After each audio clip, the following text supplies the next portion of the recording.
الحمد لله رب العالمين والصلاة والسلام على أشرف الأنبياء وسيد المرسلين نبينا وحبيبنا محمد وعلى آله وصحبه أجمعين، أما بعد، فسبحانك اللهم لا علم لنا إلا ما علمتنا إنك أنت العليم الحكيم. اللهم علمنا ما ينفعنا وانفعنا بما علمتنا وزدنا علما نافعا وعملا صالحا یا رب العالمین. واجب الاحترام بھائیوں، معزز ساتھیوں، عزیز بچوں اور ہماری ماں اور بہنوں، سابقہ متعدد دروس میں شمائل النبی صلی اللہ علیہ وسلم جو امام ترمذی کی ایک مشہور اور معروف کتاب ہے، اس میں جو پہلا باب تھا نبی اکرم صلی اللہ علیہ وسلم کے حلیے مبارک، آپ صلی اللہ علیہ وسلم کی شکل و صورت کے متعلق، وہ باب مکمل ہو چکا، اور آج ایک نئے باب میں نئے موضوع میں داخل ہو رہا ہوں، جسے امام ترمذی نے باب ختم النبوہ سے اس کا نام دیا ہے باب ختم النبوہ، یعنی مہر نبوت کا بیان. حقیقت میں یہ باب سابقہ باب ہی سے متصل ہے، یا کہیے اس باب کا ایک یہ حصہ ہے، اس کا ایک یہ فرع اور ایک حصہ ہے، اس لیے کہ پہلے باب کا تعلق نبی صلی اللہ علیہ وسلم کی خلقت، شکل و صورت کے متعلق تھا، اور یہ بھی مہر نبوت جو نبی صلی اللہ علیہ وسلم کے پشت پر دونوں کندھوں کے درمیان تھا، یہ بھی آپ کی خلقت، شکل و صورت سے وہ بھی اس میں داخل ہے، تو اسی لیے وہ حقیقت میں وہ سابقہ باب کا ایک حصہ ہے. اللہ رب العزت نے یہ جو مہر نبوت آپ کے پشت مبارک، آپ کے دونوں کندھوں کے درمیان رکھا تھا، یہ بھائیوں ایک نشانی تھی متعدد نشانیوں میں سے، جو نبی صلی اللہ علیہ وسلم کی نبوت پر اور آپ کی رسالت پر یہ گواہی دیتی تھی، یا ایک یہ معجزہ تھا، ایک دلیل تھی کہ نبی صلی اللہ علیہ وسلم یہ اللہ کے نبی اور رسول ہیں. اور یہی صفت سابقہ کتابوں میں بھی اللہ تعالیٰ نے نبی صلی اللہ علیہ وسلم کے متعلق ذکر کیا تھا کہ اس نبی کی پہچان میں سے ایک پہچان کیا ہے کہ اس کے دونوں کندھوں کے درمیان یہ مہر نبوت ہوگی. اسی لیے اہل کتاب بھائیوں، یہود و نصارہ، ان میں جنہیں علم تھا یا جنہوں نے مطالعہ کیا تھا ان سابقہ کتابوں کا، تورات اور انجیل، وہ یہ اچھی طرح جانتے تھے کہ یہ مہر نبوت نبی صلی اللہ علیہ وسلم کی نبوت کی ایک اہم نشانی ہے. اور یہ قصہ معروف اور مشہور ہے. سلمان الفارسی رضی اللہ عنہ جب صحیح دین کی تلاش میں نکلے تو ایک اہم نشانی اس پادری نے بتایا تھا کہ اس آدمی، اس شخص، اس نبی کے دونوں کندھوں کے درمیان پشت پر مہر نبوت ہے. اسی لیے وہ آ کر یہ دیکھنے لگے. نبی صلی اللہ علیہ وسلم بھی سمجھ گئے، آپ نے اپنے ردا کو ہٹا دیا، جس سے سلمان الفارسی رضی اللہ عنہ کو مکمل یقین ہو گیا کہ یہ تو وہی شخص ہے جو پادریوں نے، جن نصارہ کے علماء نے کہا تھا کہ یہ نبی کا زمانہ آ گیا اور عن قریب مبعوث ہونے والا. اس طرح انہوں نے ایمان لایا. بھائیو اور محترم ساتھیو، خاتم عربی میں ہے یا خاتم، دونوں صحیح ہے. خاتم بکسر التاء یا خاتم، جس کا ترجمہ ہم کرتے ہیں مہر نبوت سے. خاتم کسر التاء سے اسم فاعل ہے. خاتم سے مراد بھائیو کسی چیز کو مکمل کرنا، کسی چیز کو پورا کرنا، آخری منزل مقصود تک پہنچنا. اسی لیے کہا جاتا ہے جو قرآن مکمل کر لیتا کیا کہتے ہیں؟ خاتم، ہے کہ نہیں؟ اور جمع تکریم الخاتمین، جنہوں نے قرآن ختم کیا ان کی تکریم اور مثلا ہمت افزائی کے لیے تحفے تحائف دینا. خاتم، انہوں نے قرآن مکمل کر لیا، 30 پارہ مکمل کر لیا. تو خاتم اسم فاعل ہے، کسی چیز کو پورا ہونا، مکمل ہو جانا. تو اس لیے کہ نبی صلی اللہ علیہ وسلم یہ کیا ہیں؟ خاتم النبیین ہیں اور خاتم النبیین بھی ہیں. تمام نبیوں کو ختم کرنے والے ہیں. آپ کے آنے کے بعد انبیاء کرام کے دروازے کیا بند ہو گئے، ختم ہو گئے، خلاص آخری نبی تھا، آپ آگے ختم ہو گیا، اب بعد میں کوئی نبی نہیں ہو سکتا. ایسے ہی فتح التاء سے بھی کہہ سکتے خاتم، اور خاتم سے مراد مہر.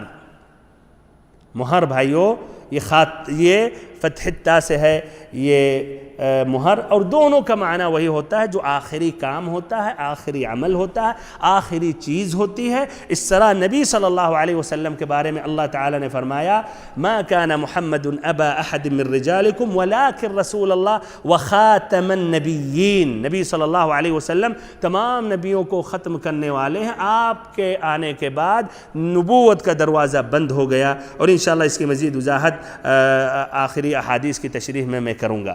بھائیو اور محترم ساتھیو، متعدد روایتیں، متعدد احادیث ملتے ہیں نبی صلی اللہ علیہ وسلم کے مہر نبوت کے متعلق، اور تمام احادیث کا خلاصہ یہ ہے کہ آپ صلی اللہ علیہ وسلم کے پشت مبارک پر دونوں کندھوں کے درمیان بائیں کندھے کے ذرا قریب گوشت کی ابھری ہوئی ایک بیضہ نما گلٹی سی تھی، اور اس پر بال بھی تھے۔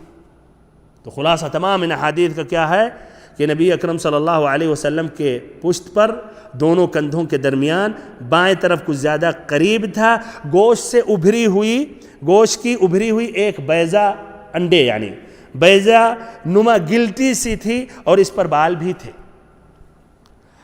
اس باب میں باب ختم النبوہ میں مہر نبوت کا بیان میں امام ترمذی رحمہ اللہ نے 8 حدیثیں بیان کی ہیں، جس میں اس مہر نبوت کی شکل اور اس کی کیفیت اور اس کی مقدار اور اس کی صفات بیان کیے ہیں۔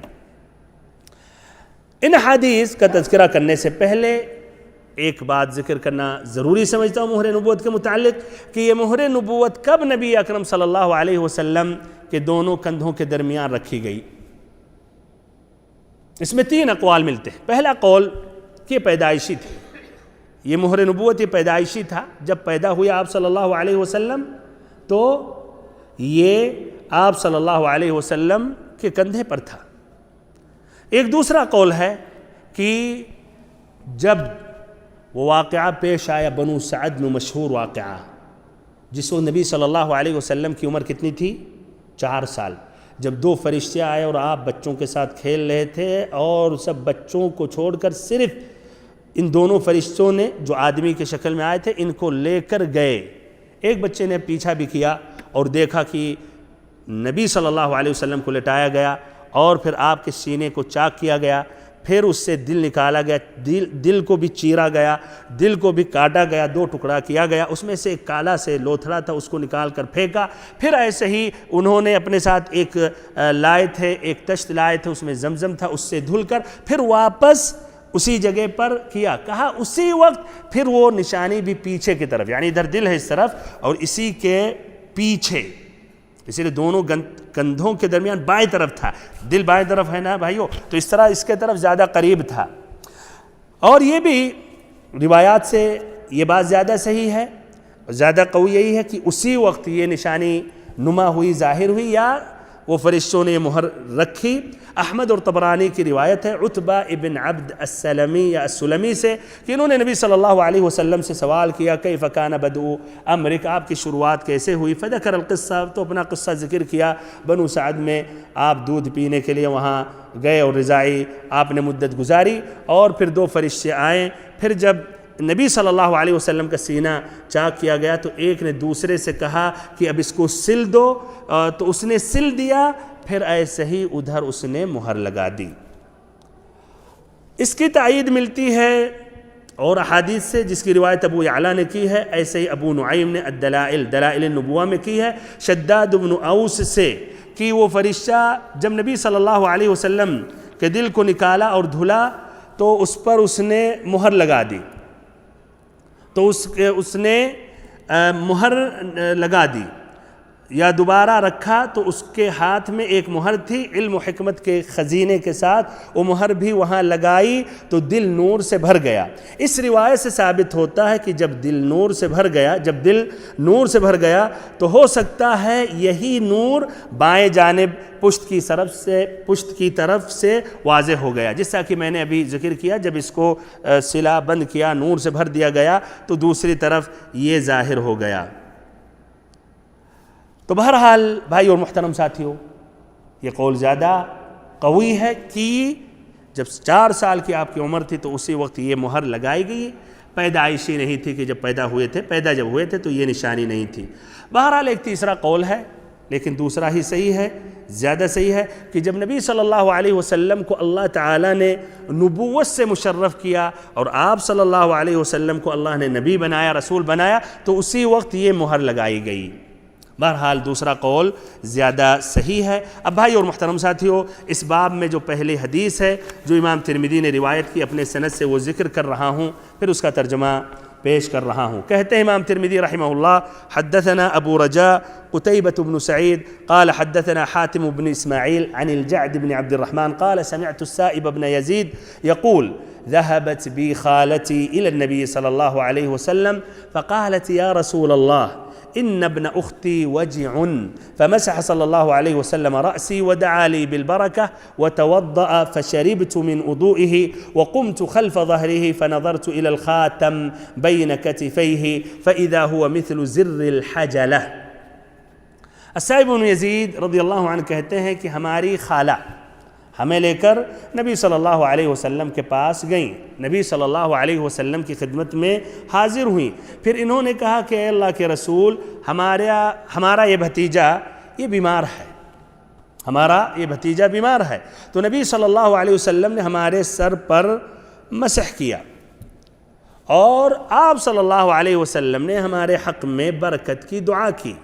پھر ایسے نبی صلی اللہ علیہ وسلم نے وضو کیا، پھر ہم نے آپ صلی اللہ علیہ وسلم کے وضو کا پانی پیا، اور پھر میں نبی صلی اللہ علیہ وسلم کے پشت کے پیچھے، دونوں کندھوں کے پیچھے کھڑا ہو گیا، تو میں نے خاتم کو دیکھا جو آپ کے دونوں کندھوں کے درمیان فَإِذَا هُوَ مِثْلُ زِرِّ الْحَجَلَةِ، جو چکور کے انڈے جیسی تھی۔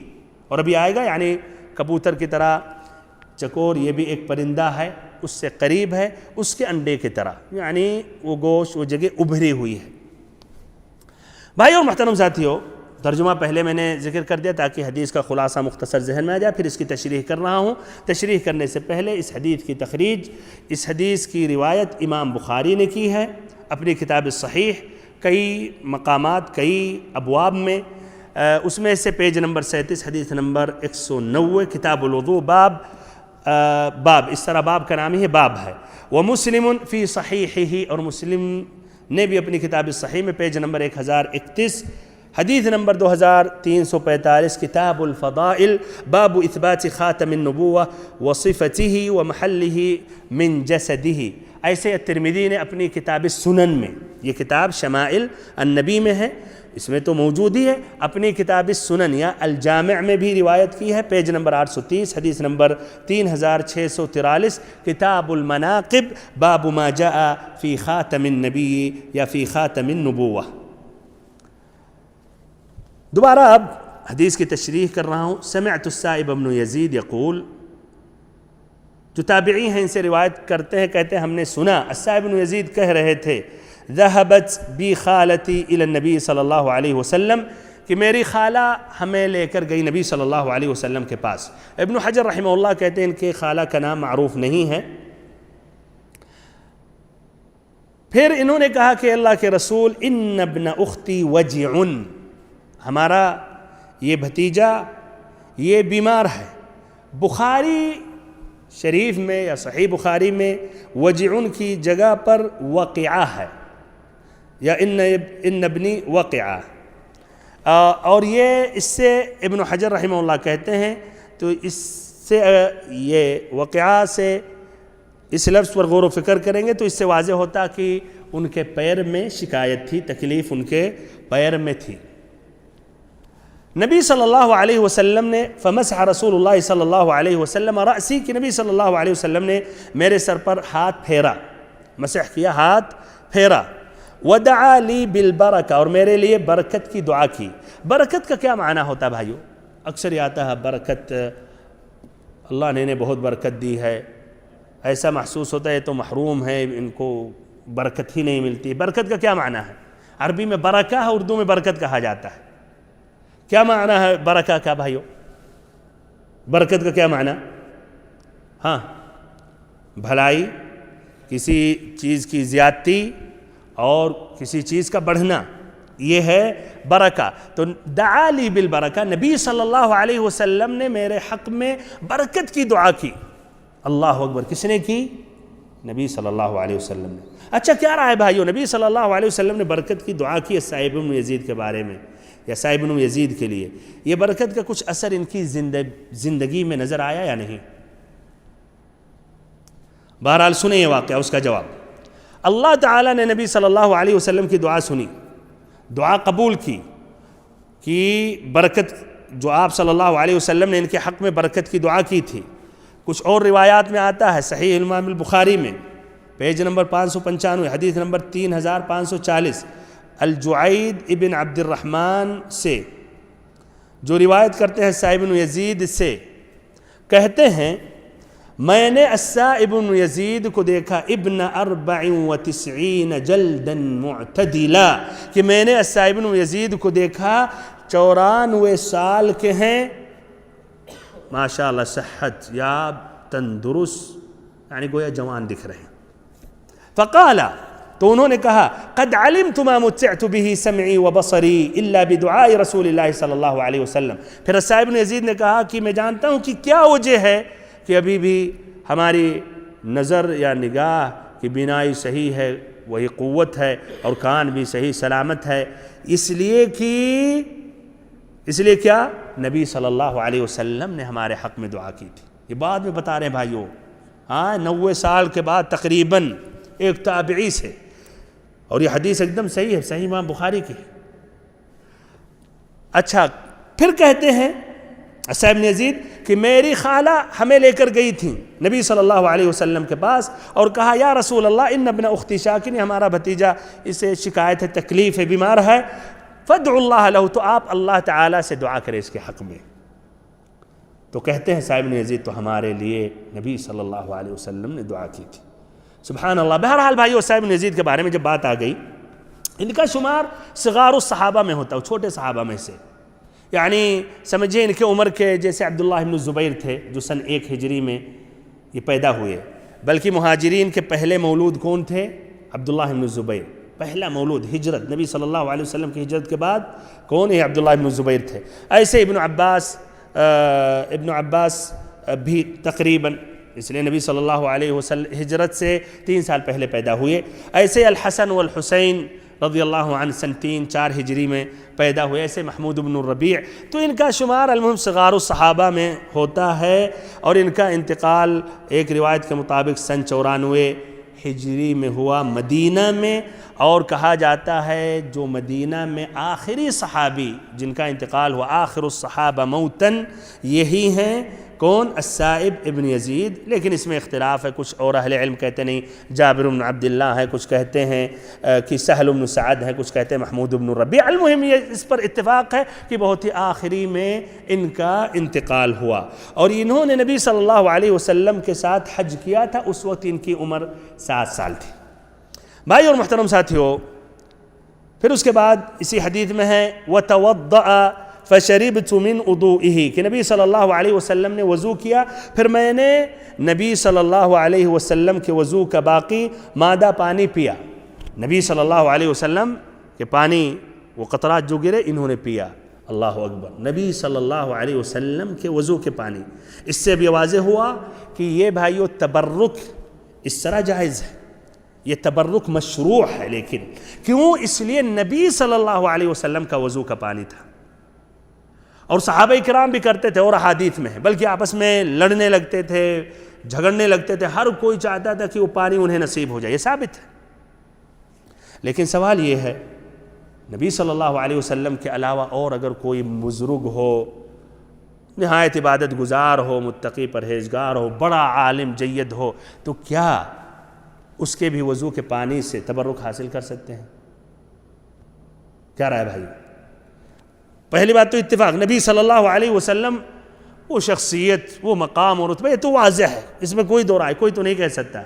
نبی صلی اللہ علیہ وسلم کے پانی، آپ کا وضو کا باقی پانی سے تبرک حاصل کرنا کیا ہے؟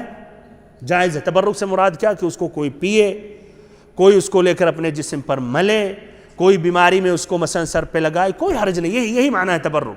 بھلائی طلب کرنا، کوئی نقصان کو ہٹانا مقصد ہو اس کے ذریعے تو یہ جائز ہے. لیکن اب نبی صلی اللہ علیہ وسلم کے علاوہ اور بھی مثلا کوئی بزرگ ہو، کوئی متقی ہو، اللہ والا ہو، کیا اس کے وضو کے پانی سے کر سکتے ہیں؟ نہیں کر سکتے. صحیح بات یہی ہے کہ ہاں آپ نہیں کر سکتے. یہ نبی صلی اللہ علیہ وسلم کے لیے خاص ہے، خصائص النبی صلی اللہ علیہ وسلم میں سے ہے. تو نبی صلی اللہ علیہ وسلم کے علاوہ نہ کسی کے لعاب دہن سے، تھوک سے، جو پانی ہوتا ہے منہ میں، نہ ایسے کسی کے بال سے، نہ وضو کے پانی جو بچ رہے ہیں اس سے کوئی تبرک حاصل کر سکتا ہے.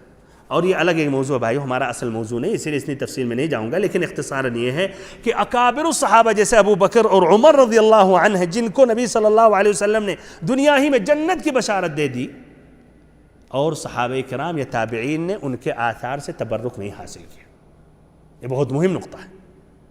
انہوں نے نبی صلی اللہ علیہ وسلم کے آثار، انہوں نے ابو بکر اور عمر رضی اللہ عنہما، اور ان سے بہتر تو امت میں کوئی نہیں ہو سکتا. اب ان سے اگر نہیں اور صحابہ نے اور تابعین نے کیا تو بدرجہ اولا جتنا بھی بڑا عالم ہو جائے، جتنا بڑا اللہ کا ولی ہو جائے، ہاں احترام اپنی جگہ ہے، اللہ کا ولی ہو، متقی ہو، پرہیزگار ہو، عالم ہو، وہ احترام اپنی جگہ ہو. لیکن کہ تبرک کریں یہ بھائیو جائز اور درست نہیں ہے. یہ نبی صلی اللہ علیہ وسلم کے لیے خاص ہے. اور بھائیو اور محترم ساتھیو، سوال یہ ہے، مان لیتے ہیں کہ ہمیں نبی صلی اللہ علیہ وسلم کا آپ سے متصل ہوئی کوئی چیز مل جائے ابھی، تو کیا ہم اس سے تبرک حاصل کر سکتے ہیں؟ مان لیتے ہیں بھائی، یہ بھی سوال پہ غور کریں. میں کہتا ہوں مان لیتے ہیں فرضاً، اگرچہ ناممکن ہے. نبی صلی اللہ علیہ وسلم کا بال مل گیا، ہم اس سے تبرک حاصل کر سکتے ہیں یا نہیں؟ ہاں بالکل ہاں کر سکتے ہیں. صحابہ کرام نے کیا تو ہم کیوں نہیں کر سکتے؟ کر سکتے ہیں. لیکن بھائیو یہ ملنا ناممکن ہے، مستحیل ہے. جو بھی آئے، کوئی بھی لاکھ قسمیں کھائے کہ نبی صلی اللہ علیہ وسلم کے منہ مبارک ہے، یہ نبی صلی اللہ علیہ وسلم کی نعلین ہے، یا آپ صلی اللہ علیہ وسلم کا باقی وضو کا پانی ہے، تو لاکھ قسمیں کھائے ہم نہیں مان سکتے.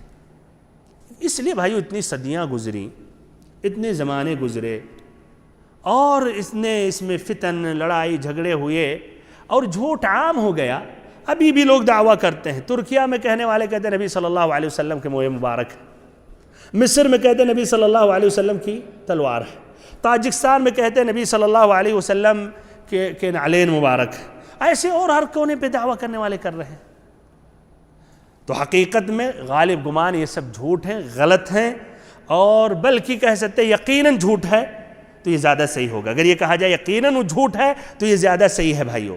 اگر بھائیو مسلمان جہالت میں غور فکر کریں، حسین رضی اللہ عنہ کے بارے میں کہا کہ ان کا سر ان کے پاس ہے. 7 جگہوں پر کہا جاتا ہے کہ الحسین رضی اللہ عنہ کا سر ان کے پاس ہے. مثلا دمشق میں کہا جاتا ہے ان کا سر، کربلا میں کہا جاتا ہے، الرقہ میں کہا جاتا ہے، عسقلان میں کہا جاتا ہے، القاہرہ میں کہا جاتا ہے، المدینہ میں. ہر کوئی دعویٰ کر رہا ہے. طبعاً ہر کوئی دعویٰ کر رہا، کیوں؟ اس لیے جو وہاں اس مسجد کے محتمم ہیں، جو کمیٹی ہے، جو اس کے وہاں مجاورین ہیں، یا جو اس کی حراست کر رہے ہیں، اس لیے دعویٰ کرنے سے زیادہ زیادہ آمدنی ہو. کیا رہا ہے؟ الحسین رضی اللہ عنہ کا 7 سر تھا. ہو سکتا ہے یہ 7 جگہ پر دعویٰ کر رہے. خود میں مصر میں دیکھا، الحسین مسجد کا نام ہے، ایریے کا نام ہے مصر میں، القاہرہ میں، جامعۃ الازہر کے سامنے جا رہے ہیں لوگ. بلکہ کچھ طلباء اپنے انڈیا پاکستان کے اگزام سے پہلے وہاں کا رخ کرتے ہیں، بوسہ ووسہ دے کر پھر جاتے ہیں اگزام دینے کے لیے. یہاں ہے کربلا میں بھی کہہ رہے ہیں، دمشق میں بھی الرقہ کہہ رہے. تو کیا 7 سر تھے بھائیو؟ اس طرح ہی ان کی جرأت ہوئی جھوٹ بولے. 7 جگہ پر سب کوئی دعویٰ کر رہا ہے، تو کس طرح ہم یقین کریں بھائیو کہ نبی صلی اللہ علیہ وسلم کا؟ بہرحال تو کہنے کا مقصد ایک یہ مثال تھی کہ اس طرح یہ سب دعوے ہیں اور حقیقت نہیں ہے. تو اس طرح نبی صلی اللہ علیہ وسلم کے آثار مبارک سے اب ہم جس زمانے میں ہیں ناممکن ہے کہ وہ ثابت ہو، اور اس طرح ہم نہیں کر سکتے. لیکن مان لیتے ہیں، اگر مل جائے مان لیتے ہیں فرضاً، تو ابھی بھی نبی اکرم صلی اللہ علیہ وسلم سے متصل ہوئی چیزیں، آپ کے منہ مبارک یا ایسے لعاب دہن یا ایسے ہی بال، اس سے سے تبرک کرنا جائز ہے، لیکن پھر سے کہہ رہا ہوں اور بار بار کہہ رہا ہوں تاکہ غلط فہمی نہ ہو، یہ ناممکن ہے کہ اب یہ ملے۔ بہرحال آگے بڑھ رہا ہوں، کہتے ہیں السائب بن یزید وقمت خلف ظہرہ، پھر میں آپ صلی اللہ علیہ وسلم کی پشت کے پیچھے کھڑا ہوا۔ یہ بھائیو پیچھے کھڑا ہوا دو معنی ہو سکتا ہے، یا تو اس قصد کے لیے کہ جا کر نبی صلی اللہ علیہ وسلم کا خاتم دیکھیں، ہو سکتا ہے وہ بچے تھے تب بھی انہوں نے سنا ہو کہ نبی صلی اللہ علیہ وسلم کے دونوں کندھوں کے درمیان مہر نبوت ہے، اس طرح وہ دیکھنا چاہ رہے تھے۔ اس طرح بھائیو اگر یہ بات ہوگی تو اس طرح واضح ہو رہا کہ چھوٹے چھوٹے صحابہ کرام بھی کس قدر حریص تھے، اور مہر نبوت یہ بہت مشہور چیز تھی، معروف تھی، یہاں تک کہ ان کو جب چانس ملا تو انہوں نے بھی چاہا اپنے آنکھوں سے دیکھ لیں۔ دوسرا یہ ہو سکتا ہے اتفاقاً ایسے ہی پیچھے کھڑے ہو گئے غیر قصد، اور پھر ان کی نگاہیں پڑ گئی نبی صلی اللہ علیہ وسلم کے اس خاتم پر یا مہر نبوت پر۔ پھر کہتے ہیں سائب بن یزید رضی اللہ عنہ فنظرت الى الخاتم بین کتفیہ، تو میں نے آپ کے کندھوں کے درمیان مہر دیکھی، دونوں کندھوں کے درمیان تھا، لیکن اور حدیث کی روشنی میں بائیں طرف کچھ زیادہ قریب تھا، یعنی دل کی طرف، دل کے پیچھے تھا۔ فَإِذَا هُوَ مِثْلُ زِرِّ الْحَجَلَةِ، جو چکور کے انڈے جیسی تھی، جو چکور کے انڈے جیسی تھی۔ یہ بھائیو چکور کیا ایک پرندہ ہے کبوتر کی طرح، جس کے چونچ سرخ ہوتی ہے، اس کا انڈا تقریباً کبوتری کے انڈے کی طرح ہے، اسی سائز میں۔ تو کہتے ہیں ایسے ہی یعنی انڈے کی طرح وہ اس طرح بارز اور ظاہر تھا۔ بہرحال اس کا اور بھی معنی لیتے ہیں، اس تفصیل میں نہیں جاتا ہوں، آگے بڑھتا ہوں، اور اس طرح یہ حدیث مکمل ہو گئی۔ دوسری حدیث جو اس باب میں ہے، امام ترمذی رحمہ اللہ فرماتے ہیں حدثنا سعید بن یعقوب الطالقانی قال ایوب بن جابر عن سماک بن حرب عن جابر بن سمرة رضی اللہ عنہ قال رأيت الخاتم بين كتفي رسول الله صلی اللہ علیہ وسلم غدة حمراء مثل بيضة الحمامة، ادھر زر الحجلہ تھا، ادھر الحمامہ کا آ گیا کہ کبوتر یا کبوتری کے انڈے کی طرح، کہ میں نے نبی صلی اللہ علیہ وسلم کے دونوں کندھوں کے درمیان خاتم دیکھا، غدتاً حمراء، ایک سرخ رنگ کی گلٹی کی صورت میں تھی، مثل بیضۃ الحمامہ، ایک کبوتری کے انڈے کی طرح۔ اب بھائی اس کی مزید تشریح کر رہا ہوں ترجمہ واضح کرنے کے بعد۔ پہلی بات، اس حدیث کی تخریج امام ترمذی نے اپنی کتاب شمائل النبی صلی اللہ علیہ وسلم میں کی ہے، اس کے علاوہ اپنی کتاب الجامع میں بھی، جامع الترمذی میں، سنن الترمذی میں، پیج نمبر 831، حدیث نمبر 3644، کتاب المناقب، باب ما جاء فی خاتم النبوہ۔ اس اسناد میں ایوب بن جابر بن سیار ہیں جو ضعیف ہیں، لیکن حدیث کے اور بھی طریق ہیں، اور بھی اسانید، اور بھی راستے ہیں، یعنی یہی حدیث جو حدیث کس کی حدیث ہے؟ جابر ابن سمرہ رضی اللہ عنہ کی، تو یہ جابر ابن سمرہ رضی اللہ عنہ سے اور بھی روایت کر رہے ہیں، جس کو کہتے ہیں ایک حدیث کے کبھی کئی طریق ہوتے ہیں، کئی راستے ہوتے ہیں، کئی اسانید ہوتے ہیں، تو اس کے اور بھی اسانید صحیح ہیں، جس کی روایت امام مسلم نے اپنی کتاب صحیح میں کی ہے، پیج نمبر 1031 میں، حدیث نمبر 2344، ان کا لفظ یہ ہے رأیت خاتما فی ظہر رسول اللہ صلی اللہ علیہ وسلم کأنہ بیضۃ حمام، کہ میں نے ایک خاتم، ایک مہر دیکھا نبی صلی اللہ علیہ وسلم کے پشت پر جو ایک کبوتری کے انڈے کی طرح تھا۔ ایسے ہی احمد نے بھی روایت کی اپنی مسند میں، انہوں نے روایت کی ہے سماک جو جابر بن سمرہ رضی اللہ عنہ سے کرتے ہیں، اور ان سے پہلے اسرائیل، ان کا لفظ ہے رأیتها مثل بیضۃ الحمام ولونها لون جسدہ، میں نے دیکھا خاتم کو جو کبوتری کے انڈے کی طرح، اور اس کا رنگ نبی صلی اللہ علیہ وسلم کے جسم کے رنگ کی طرح، یعنی کوئی الگ سے دوسرے کلر میں نہیں تھا، جس طرح نبی صلی اللہ علیہ وسلم کے چمڑی کا کلر تھا جس کی وضاحت کی گئی، سفید جس میں سرخی ہو، ویسے ہی یہ بھی اس کا بھی رنگ تھا، یعنی مختلف نہیں تھا۔ تو اس طرح بھائی اور محترم ساتھیوں، یہ حدیث اور اسانید کے ساتھ صحیح ہے، لیکن غدتاً حمراء یہ لفظ اور احادیث میں نہیں ملتا ہے، تو یہ لفظ کے علاوہ باقی الفاظ جو گزرے وہ بھائی وہ بھی صحیح ہے۔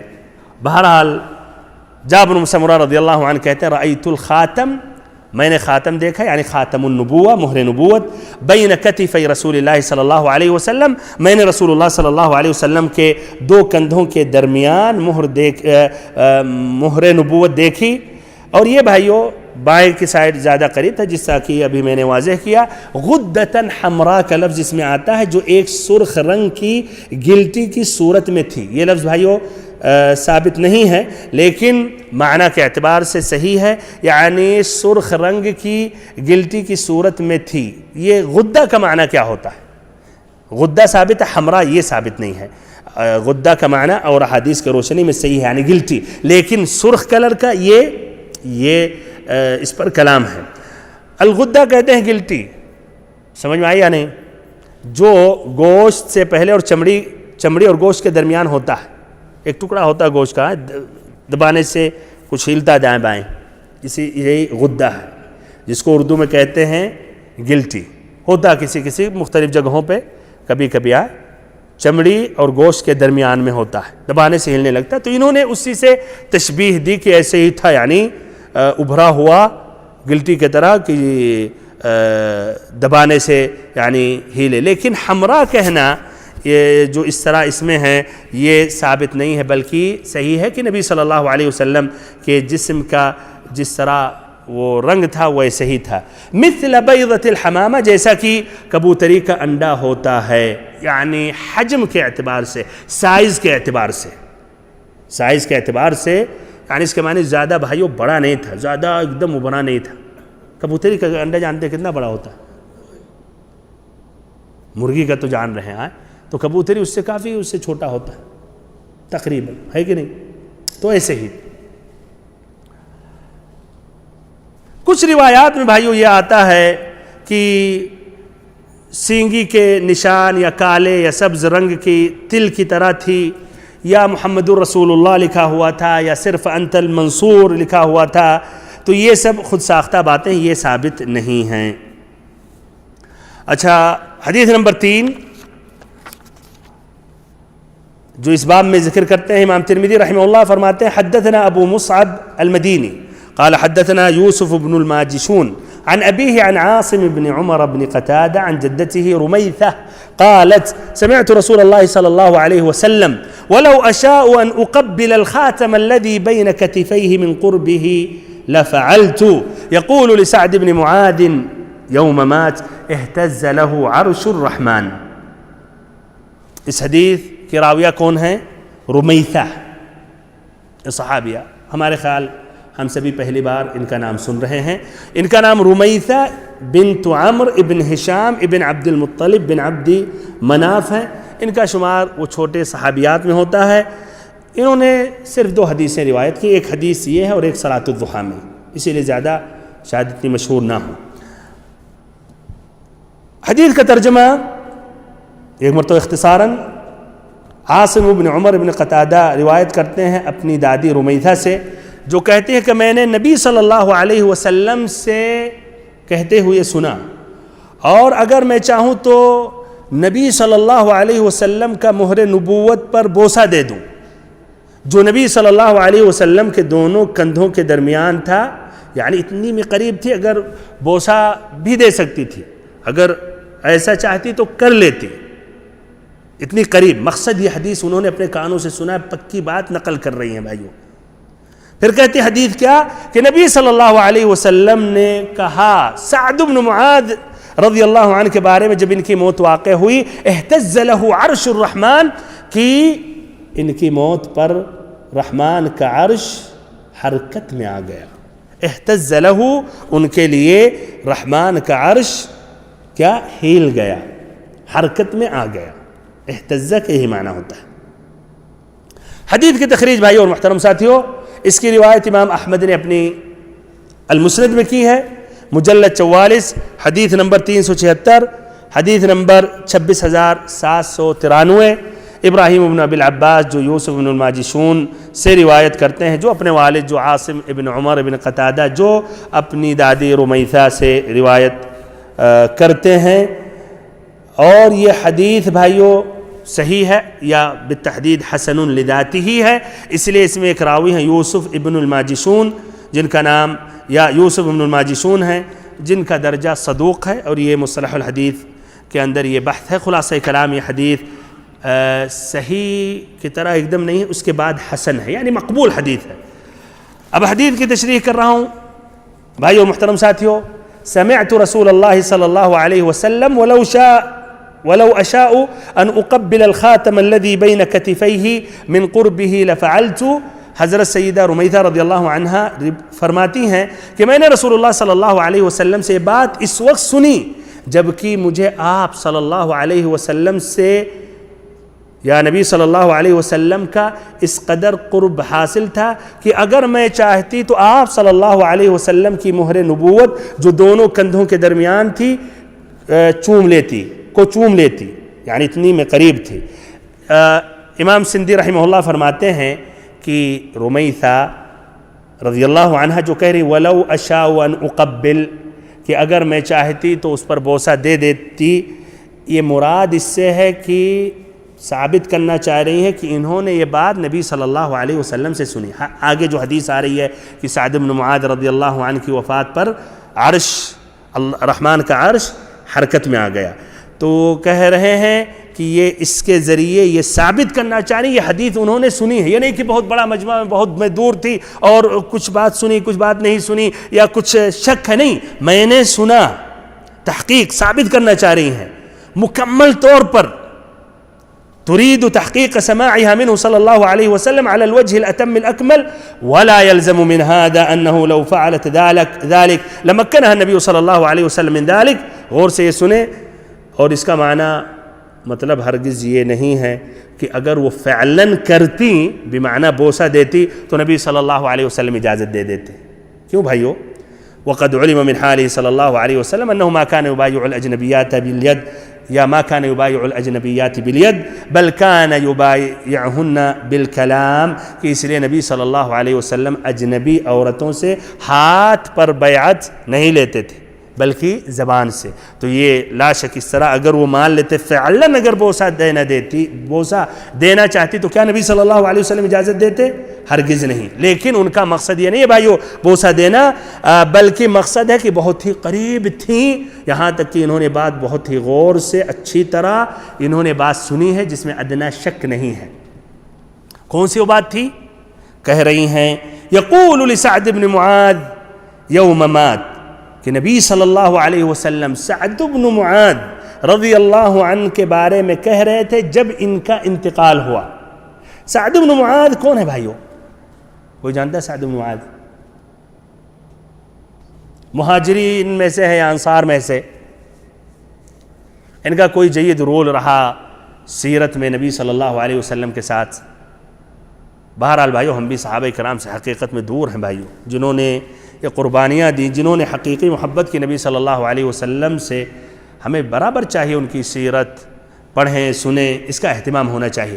بہرحال بھائیو سعد بن معاذ، ان کا نام سعد بن معاذ ابن النعمان الانصاری، اور انصار میں دو قبیلہ تھے مشہور، اوس اور خزرج، تو یہ کس قبیلے کے تھے؟ الاوس کے، الاوسی تھے، اور الاوس میں بھی چھوٹے جو خاندان تھے وہ بنو عبد الاشہل الاشہلی ہیں، اور یہ الاوس قبیلے کے یہ سردار تھے، یہ غزوہ بدر میں شریک رہے بھائیو، بلکہ غزوہ بدر میں ان کا بہت جید رول تھا، اور انہوں نے نبی صلی اللہ علیہ وسلم سے کیا کہا؟ جانتے کیا کہا؟ پہلی بات تو غزوہ بدر میں نبی صلی اللہ علیہ وسلم نکلے تھے جنگ کے لیے، یا وہ جو تجارتی قافلہ آ رہا تھا مکہ والوں کا شام سے، وہ تجارتی قافلہ تھا، اس لیے کہ یہ مکہ کے مشرکین نے مسلمانوں پر بہت ظلم ستم کیا، ان کے حقوق اور ان کے سب لوٹ لیے تھے، خاصتاً ہجرت کے بعد، تو نبی صلی اللہ علیہ وسلم وہ حق لینا چاہ رہے تھے بہرحال، لیکن وہاں بھائیو قافلہ بچ گیا، اور ابو جہل کی قیادت میں 950 افراد کا ایک لشکر تیار ہو کر آ گیا، اور آمنا سامنا ہونے ہی والا تھا۔ نبی صلی اللہ علیہ وسلم مشورہ لیے صحابہ کرام سے، تو ابو بکر نے بہت اچھی بات کہی، عمر رضی اللہ عنہ نے بھی، المقداد ابن الاسود رضی اللہ عنہ نے بھی کہا کہ وہ اے اللہ کے نبی، رب العزت کی قسم، ہم وہ نہیں کہیں گے جو بنو اسرائیل نے موسیٰ سے کہا تھا اذهب انت وربک فقاتلا انا ہاہنا قاعدون، کہ اے موسیٰ آپ اور آپ کے رب جائیں، آپ دونوں مل کے لڑیں، ہم یہاں بیٹھے رہیں گے. نہیں، ہم کہیں گے اذهب انت وربک فقاتلا انا معکما مقاتلون، کہ ہم یہ کہیں گے اللہ کے نبی، آپ اور آپ کے رب اور ہم بھی آپ دونوں کے ساتھ ہیں، ہم جائیں گے آپ کے ساتھ لڑیں گے. نبی صلی اللہ علیہ وسلم بہت خوش ہوئے، لیکن آپ انتظار کر رہے تھے کہ کوئی مدینہ والے میں سے، انصار میں سے کوئی کچھ آواز نکالے، کچھ بولے. اس لیے انہوں نے یہ اتفاق کیا تھا کہ جب تک نبی صلی اللہ علیہ وسلم مدینہ میں رہیں گے ان کی وہ حمایت کریں گے، لیکن اس کا مفہوم یہ تھا مدینہ کے باہر ان کی ذمہ داری نہیں تھی. سعد بن معاذ رضی اللہ عنہ یہی جلیل القدر سمجھ گئے. انہوں نے کہا اللہ کے نبی، شاید آپ ہم لوگوں سے سننا چاہ رہے ہیں. تو آپ صلی اللہ علیہ وسلم نے کہا کہ ہاں. تو اس پر انہوں نے کہا واللہ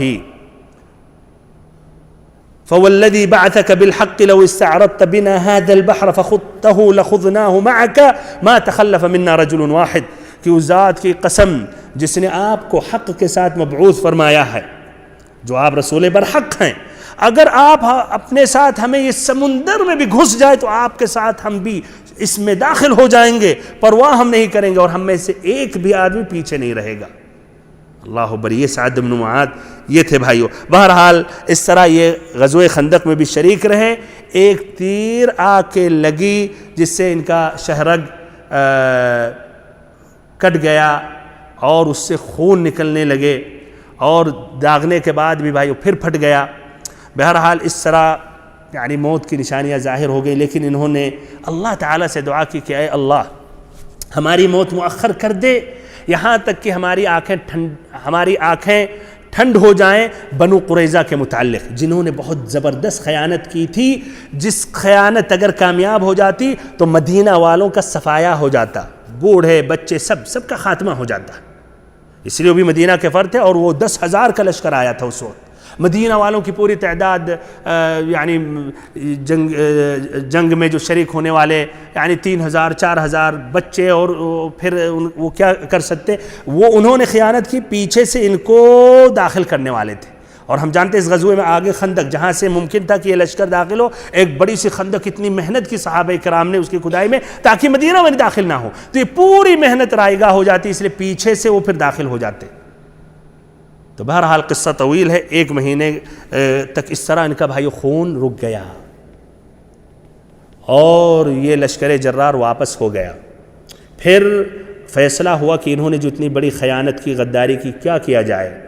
بہرحال انہوں نے کہا سعد بن معاذ فیصلہ کریں گے. سعد بن معاذ رضی اللہ عنہ اس لیے پہلے سے ان کے حلیف تھے تو سمجھ رہے تھے کہ شاید کچھ ہمدردی کریں گے. انہوں نے کہا اب یہ وقت آ گیا کہ سعد بن معاذ اللہ کی خاطر کسی اور سے نہ ڈرے، اور انہوں نے فیصلہ کیا کہ جتنے اس میں یعنی جو جنگ لڑنے والے ان کو قتل کیا جائے. اور یہ بھائیو فیصلہ ان کی تورات میں بھی، آپ تعجب نہ کریں، یہ اس بات کو ابھارتے ہیں، کہتے ہیں دیکھو اسلام میں دہشت گردی ہے. نہیں، ان کی کتاب میں موجود ہے تورات میں کہ اگر کوئی ایسی خیانت کرے تو اس کا جرم ہے قتل کیا جائے. تو یہ حکم اللہ کے حکم کے مطابق تھا، اور ان کی کتابوں میں بھی تھا، جس کا یہ خود اقرار کرتے ہیں.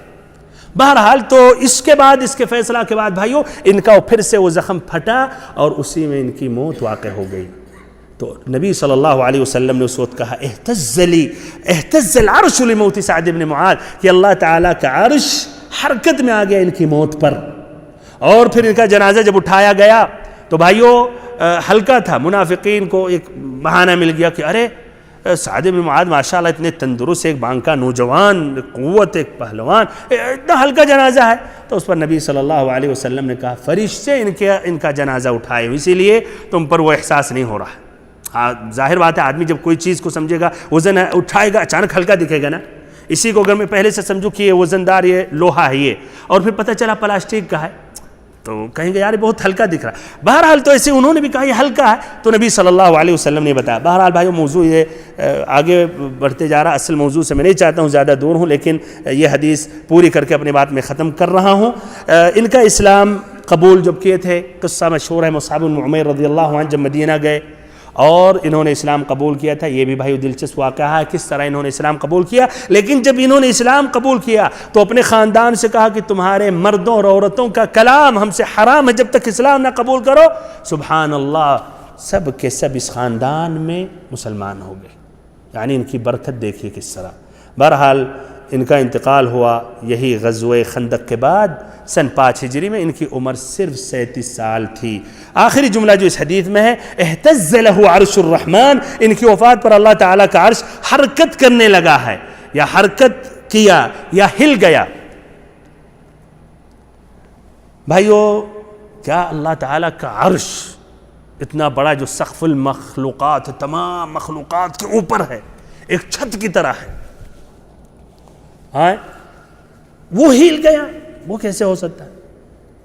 بہرحال کچھ لوگ جو اس طرح سوچتے ہیں نا, وہ اس طرح پھر وہ غلط فہمی میں, تعویل میں, تفسیر میں چلے جاتے ہیں.